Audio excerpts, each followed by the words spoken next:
ça y est, Geoffrey c'est Bouchard. qui va. On le sentait, il voulait être en dernière position pour essayer de surprendre. Badjoli y va. Le Dauphiné prend un peu de hauteur aujourd'hui pour la 6e étape entre Rives et Gap, 196 km entre Isère, Drôme et Hautes-Alpes, avec 2 cols de 2e catégorie, mais le dernier sommet lors de l'ascension du col de Cabre sera situé à un peu moins de 60 km de l'arrivée. Un véritable tracé pour baroudeurs, assez loin au classement, tout dépendra une nouvelle fois de la course pour le général et des équipes motivées pour la victoire d'étape qui chercheront à épauler Jumbo-Visma pour contrôler l'échappée du jour. Je pense que l'échappée a des chances d'aller au bout aujourd'hui. Le début d'étape est assez difficile et beaucoup d'équipes vont vouloir aller à l'avant et ne pas poursuivre les échappées. On va voir comment on va gérer tout ça. Aujourd'hui, on va avoir environ 60 km très compliqués au départ. Et puis ensuite, avec le vent dans le dos, sur les 100 derniers kilomètres, ça va être une toute autre course. Et si l'échappée prend assez de distance, ça va être difficile de les récupérer.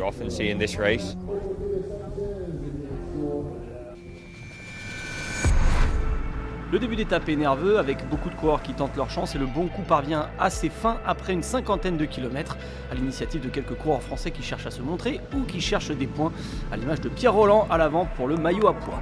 On retrouve également Andrea Badjoli de Quick-Step Alpha-Vinyl, le mieux classé de l'échappée, un peu plus de 3 minutes de Wout van Aert.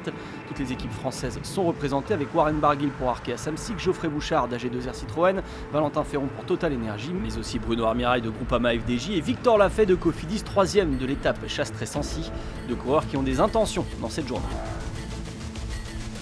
On a vu que hier aussi l'échappée elle se fait reprendre juste dans le final, donc ouais, ça donne envie d'aller en échappée.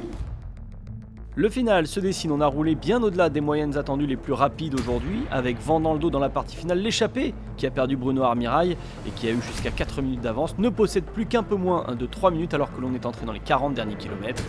Trek Segafredo prête main forte au Jumbo-Visma en tête de peloton pour favoriser une nouvelle fois Jasper Stuyven à l'arrivée. Mais l'écart se stabilise, tout cela pourrait faire le jeu de Wout van Aert. Pour le moment, on résiste toujours à l'avant.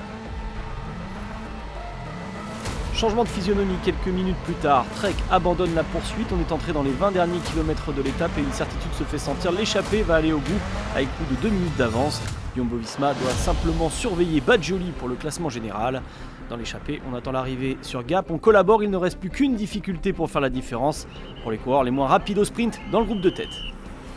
À l'arrivée dans Gap, il y a quand même une bonne petite bosse à 8 bornes. Donc je pense que si jamais ça se joue dans l'échappée, c'est là que les écarts vont se faire.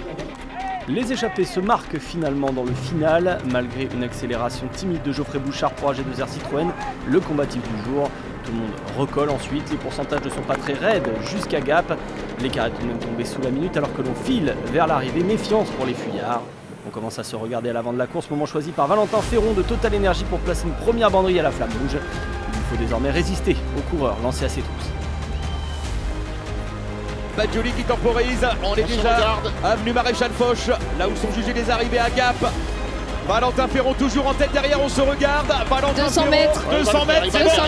Il Il va s'imposer et offrir une deuxième victoire à la formation Total Energy après la victoire d'Alexis Villarmo à Brive-Charensac. Valentin Ferron qui a surpris tout le monde et qui va s'imposer ici à Gap. Et de 2 pour Total Energy sur ce Dauphiné après Vuillermo lors de l'étape vers Brive-Charensac à 24 ans. C'est Valentin Ferron qui remporte une première grande victoire professionnelle en World Tour. Après également une victoire au Tour du Rwanda l'an passé, déjà devant Pierre Rolland. Une deuxième place cette année sur Paris-Camembert. Ferron brille enfin au très haut niveau, lui qui avait déjà été en vue sur la Flèche Wallonne cette année en passant près de 170 km en échappée à l'avant de la course. Peu de chance pour lui d'être présent dans quelques jours sur le Tour de France, mais en tout cas Ferron a certainement marqué les esprits. Faut savourer parce que dans une carrière, je pense il n'y en aura pas beaucoup, donc c'est génial. C'est vraiment une sensation particulière de gagner ici, donc ouais, je sais pas trop comment décrire mes émotions, mais ouais, peut-être ce soir déjà à l'hôtel, on va fêter ça et ouais, là on va se rendre compte un peu de cette victoire. Ouais. Troisième succès tricolore dans ce Dauphiné 2022 et même triplé pour le clan français aujourd'hui. Badjoli qui semblait être l'homme à battre s'est fait piéger. Groenewegen ne prend que la 3e place du sprint du peloton. Au général, Van Aert est toujours leader de ce classement avant un week-end qui s'annonce chargé. Cattaneo, Roglic et Vingegaard sont toujours derrière le Belge.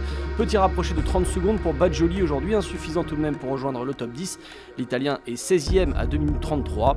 Van Aert est toujours en vert mais n'a pas fait d'efforts supplémentaires aujourd'hui dans le sprint du peloton. Il termine 12e de l'étape et ne sera plus rejoint au classement du maillot vert d'ici dimanche et l'arrivée finale au plateau de Solaison. Roland a laissé des forces aujourd'hui sur cette étape en terminant même 2e. Il aura fort à faire ce week-end pour défendre son maillot, mais on peut imaginer le voir à l'avant demain avec 2 colors catégorie au programme. Le meilleur jeune de ce Dauphiné reste Ethan Hayter, mais les choses sérieuses devraient commencer demain pour le classement avec Jorgensen et Badjoli en embuscade, alors que Ayuso, 2e avant cette étape, a abandonné aujourd'hui. Demain, des petits airs de Tour de France avec cette 7e étape et un tracé vers Vaujany, depuis les Hautes-Alpes via la Savoie vers l'Isère, et surtout avec un menu copieux et 2 cols hors catégorie, le Galibier et le col de la Croix de Fer, et donc plus de 50 km d'ascension sur ces 2 géants alpestres. Nul doute que la course va complètement changer de physionomie.